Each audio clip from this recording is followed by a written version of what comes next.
O Sermão da Montanha. Olha, poucos textos na história tiveram tanto impacto quanto ele.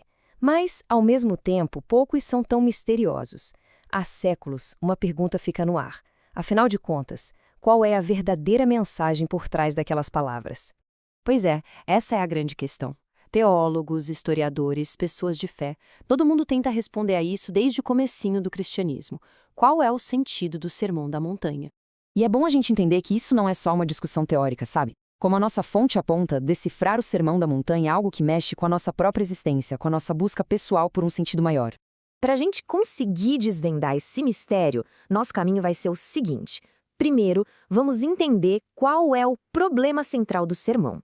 Depois, a gente vai explorar as principais interpretações que já surgiram e investigar a origem do texto. E no final, vamos chegar a uma conclusão bem surpreendente sobre o verdadeiro propósito dele. Então, vamos começar pelo começo, né? O problema fundamental. As exigências que o sermão faz parecem, assim, à primeira vista, simplesmente impossíveis de seguir na vida real. E é aqui que o enigma começa. O texto fala que as exigências são extremamente pesadas.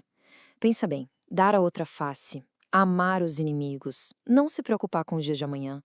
Por que Jesus apresentaria mandamentos que parecem estar tão além da nossa capacidade? É essa a pergunta que leva às várias tentativas de resolver esse quebra-cabeça. Bom, ao longo da história, basicamente 3 grandes escolas de pensamento tentaram dar uma solução para esse enigma. Vamos dar uma olhada em cada uma delas. A primeira é a chamada concepção perfeccionista. Essa visão, defendida por gente como o estudioso Hans Windisch, é bem direta ao ponto. O sermão é uma nova lei, só que mais rígida e que tem que ser seguida ao pé da letra. Sem metáfora, sem desculpa, é um código de conduta para ser obedecido e pronto. A segunda visão, que é muito forte especialmente na tradição luterana, é a do ideal inatingível. Aqui, a ideia é que as exigências são impossíveis de propósito.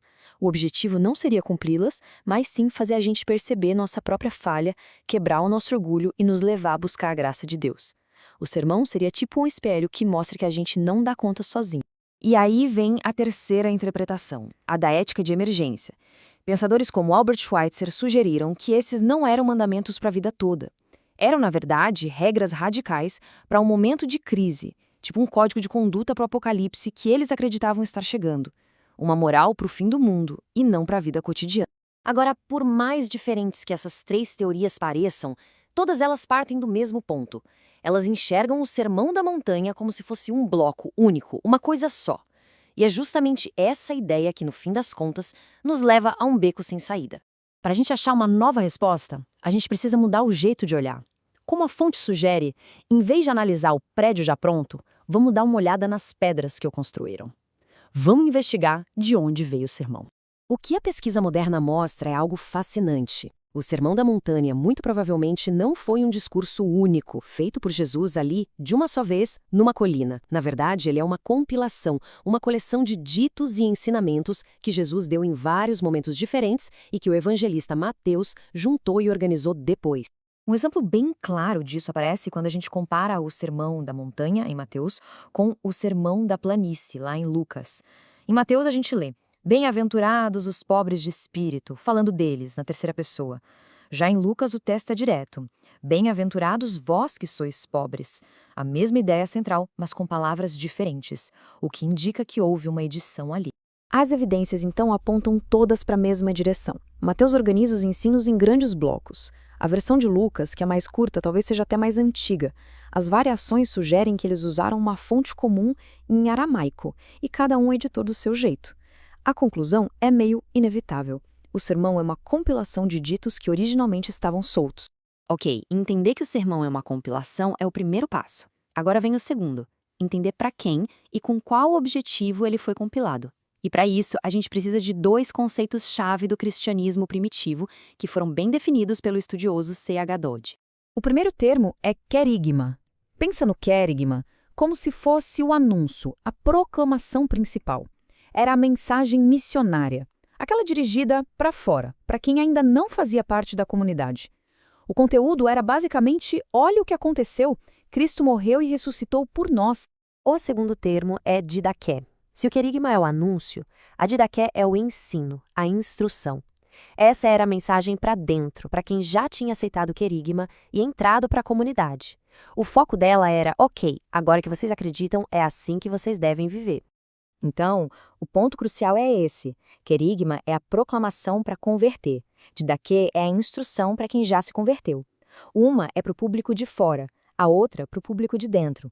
E essa distinção, gente, é a chave que vai abrir a porta para a gente entender o Sermão da Montanha de um jeito totalmente novo. E agora, com todas essas peças na mesa, o problema da impossibilidade, o fracasso das interpretações antigas, a natureza de compilação do texto e a diferença entre querigma e didaquê, a gente pode finalmente montar esse quebra-cabeça e entender a real finalidade do sermão. Vamos seguir a lógica. O sermão, com todas aquelas exigências detalhadas sobre comportamento, ele não parece um anúncio para convencer quem não acredita, certo? Ou seja, não é querigma. Mas ele parece exatamente um conjunto de instruções para quem já está dentro do barco. É didaqué. E qual era o principal momento de instrução na igreja primitiva? O batismo. A conclusão, portanto, é que o Sermão da Montanha funciona como um catecismo primitivo. Isso, pessoal, muda tudo. O sermão deixa de ser uma lei para ser imposta ao mundo ou um ideal impossível para frustrar todo mundo. Ele se torna um guia, um manual de instruções éticas e morais para quem acabou de se converter e está começando uma nova vida dentro da comunidade de fé. Essa citação da fonte resume a ideia perfeitamente. O Sermão da Montanha não é o ponto de partida. Como o texto diz, o que o precedeu foi a proclamação do Evangelho, foi a conversão. O sermão, portanto, é o passo seguinte. Assim, a questão fundamental se transforma. O Sermão da Montanha talvez não seja sobre atingir a perfeição ou encarar o impossível, mas sim sobre algo muito mais pé no chão. Um guia para um novo começo. A pergunta que fica no ar é: e se o texto mais exigente da história for, na verdade, um mapa para a transformação?